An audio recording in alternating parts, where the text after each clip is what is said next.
Today I'll be teaching you guys how you guys can delete a Temu account. It's pretty simple.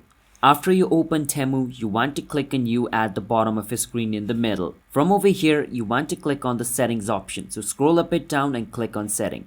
From over here at the top left corner, you will see account security. Click on it. And once you're inside account security, at the bottom you will see delete your Temu account. Click on it. Once you do that, it'll take you to this place.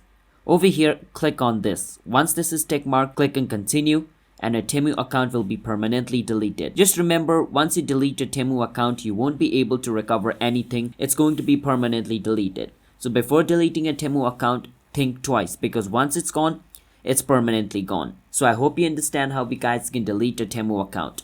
It's that simple. So if you guys found our video helpful, hit the subscribe to our channel one step for future videos just like this. I'll see you guys in my next video. Until then, bye bye, have a nice day, and for future Temu related videos, stay tuned to our channel.